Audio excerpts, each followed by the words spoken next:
Mr. President, as I rise for my 209th time to wake up climate change speech, I return to a familiar subject.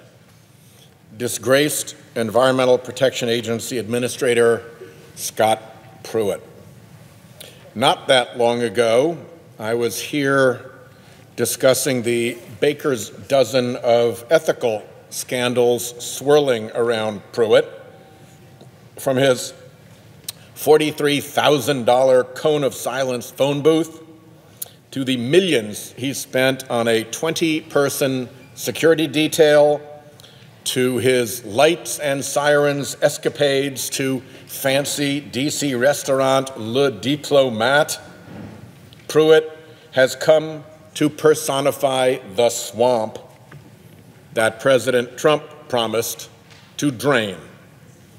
And he just keeps on getting swampier. In just a few weeks since my last speech on Pruitt, we've learned that he used one of his closest aides to plan his vacations, hunt for a Washington apartment, and most bizarrely, solicit a used hotel mattress from the Trump hotel. The aide did many of these tasks on government time, when she was supposed to be working for taxpayers.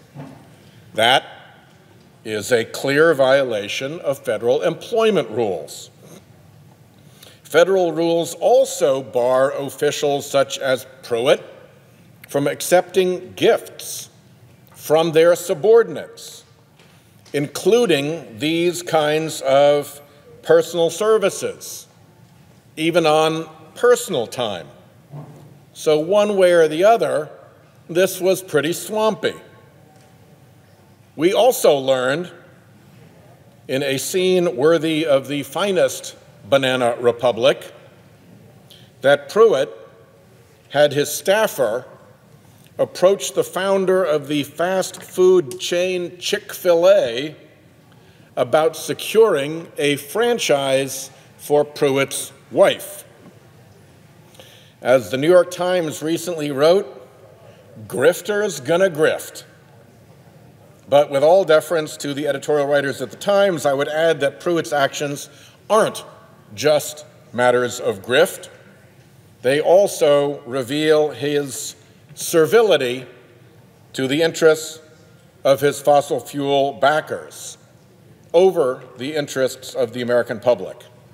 My Republican colleague, Senator Ernst of Iowa, recently said that Pruitt's efforts to undermine the renewable fuel standard, including the abundance of waivers for refiners, amount to broken promises to American farmers.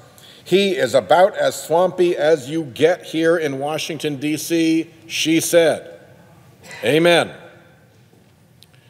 You would think that someone so corrupt would not belong for a president's cabinet. You would be wrong. Just last week, in the face of all of Pruitt's latest scandals, President Trump reaffirmed his support for his EPA administrator, saying that the agency is doing really, really well under Pruitt. The president doesn't see anything wrong with someone as scandal-plagued as Pruitt in his cabinet. What he can see is that the fossil fuel industry is solidly lined up behind its servant, Pruitt. He's got oil company interests and the front groups they fund telling him to keep Pruitt on the job because Pruitt is rolling back regulations polluters don't like. So, let's look at how well Pruitt is really doing for the polluters. Let's start with Pruitt's record in the courts. A number of EPA's regulatory actions or its failures to regulate have been challenged in court. Republicans continue to rubber stamp Trump's activist, extreme right-wing, and polluter-friendly judicial nominees, but American courts nevertheless remain a forum in which outright lies are not countenanced, and in which regulatory agencies such as EPA have to demonstrate the scientific, technical, economic, and legal basis of their regulatory decisions. An agency whose political leadership dissembles or doesn't do its homework won't do well in court. So, how has Scott Pruitt's EPA fared in the courts? In 2 words, not well. Our Environment and Public Works Committee ranking member Tom Carper recently released a report analyzing Pruitt's record in court. As you can see from this chart, 66 cases have been filed against Pruitt's EPA in relation to ethics and transparency. I know this comes as little shock, given Pruitt's numerous and continuing ethical shortcomings. Of the 14 of these ethics cases that have already been decided by a judge, EPA lost 13 of them. That is a 7% success rate for Pruitt. The other 79 cases challenge EPA's regulatory actions or inactions. Now, this is what Pruitt is supposed to be there for: rolling back rules, protecting public health and the environment to make his fossil fuel patrons happy. This is why he still has industry support. This is why he is still running EPA despite all the scandals. You can be corrupt in this administration as long as you are corrupt for the right people. Of the 6 of these cases that have been fully reviewed by the courts, Pruitt's EPA lost 4 of them, succeeded only in delaying arguments on 1, and got another dismissed on mootness grounds after withdrawing the challenge rule. In other words, Pruitt is 0 for 6 before the courts when it comes to defending his regulatory rollbacks. Pruitt's a former baseball player, so he'll understand it when I say he's batting way below the Mendoza line. The courts have blocked Pruitt's attempt to delay the implementation of a rule curbing methane emissions from new oil and gas wells. Methane, of course, being a powerful greenhouse gas contributing to climate change. The courts also blocked Pruitt's effort to slow walk EPA's revision of lead paint standards.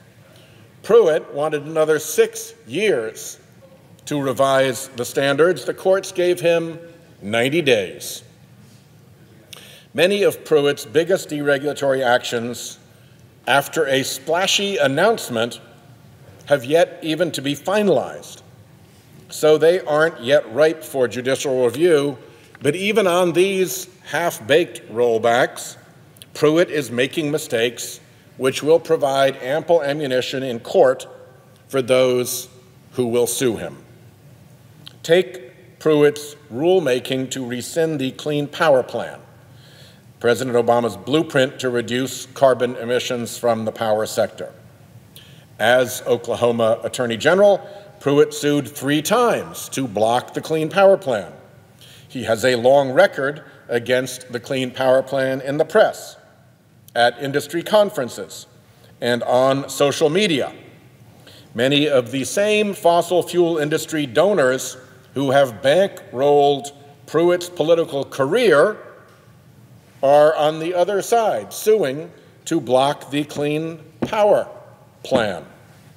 Pruitt has not even revealed the full depth of his fiscal engagement with the fossil fuel industry because he's never fessed up to who gave money into his dark money political operation. So it's actually probably worse than we know. Well, here's where America's rule of law kicks in. America's rule of law provides that those who are interested in an agency rulemaking, and I'll quote the law here, have a right to a fair and open proceeding. That right includes access to an impartial decision maker. Here, given Pruitt's strident opposition to the Clean Power Plan as Attorney General, combined with his sickeningly close financial and political ties with the industry opposing it, can there be any doubt that Pruitt possesses what under law one would call an unalterably closed mind when it comes to the Clean Power Plan? Courts will take notice of that sort of thing. Then there's Pruitt's effort to exclude certain scientific studies from consideration in rulemaking. Pruitt claims it's to boost transparency. That couldn't be phonier. It's an effort to boost two industries that are big donors to his political operations: fossil fuel and tobacco. For decades, fossil fuel and tobacco have pushed to prevent regulatory agencies from considering scientific studies that rely on people's medical records. They have figured out that because people like their medical records to be private, and because public health studies rely on private medical records, if they can cook up the notion that that is somehow a transparency problem, they can take the entire corpus of public health science based on medical records and put it in the bin. Blocking that public health evidence is a way for these industries to screen out the most damning evidence in actual Americans' actual health records of the effects of tobacco smoke and air pollution on human health. Even Pruitt's own scientific advisory board isn't buying that one. He rebuffed the board's request for information about this proposed rule and issued it without the board's input. When he claimed that his proposed rule was consistent with the position of various scientific journals and groups, those journals and groups stood up and said, "Oh no," they were quick to correct the record. And EPA's Scientific Advisory Board just voted unanimously to examine the policy anyway. You might think that such a rule may also exclude some industry-funded studies, but never fear. Internal emails obtained by Union of Concerned Scientists show that Pruitt's lackeys, themselves former industry lobbyists, knew they had to make sure that industry studies could still be considered by EPA. It would be great to take all the real public health studies relying on real health care information, pretend that's a transparency problem, shove them off to the side, and then have industry-funded studies left to rely upon. Well, the Pruitt lackeys pulled a little trick and put in the proposed rule that the administrator can include any study he likes, regardless of what the rule may require, opening up a nice, safe harbor for his industry sponsors' industry-funded studies. All of this sounds pretty arbitrary and capricious to me. And arbitrary and capricious, by the way, is the legal standard courts will use to evaluate challenges to this phony baloney rule.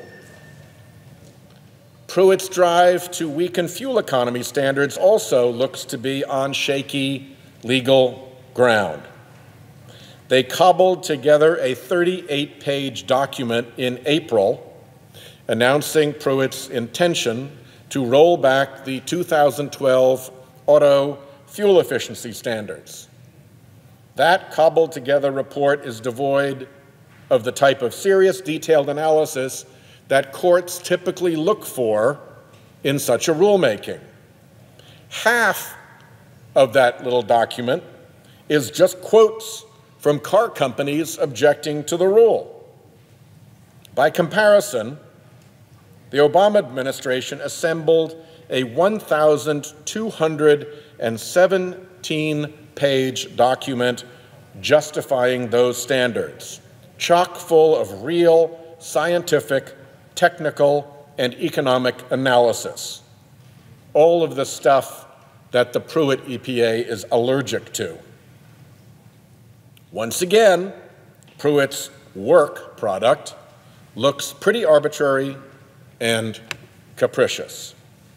Short on facts, short on analysis, long on giveaways to industries that fund him. It's entirely understandable, Mr. President, that the interests to which Pruitt is beholden would be fighting for him to keep his job. They love this. For them, Pruitt running this public health agency into the ground is a feature, not a bug of the Pruitt tenure. They're just in it for the regulatory rollbacks.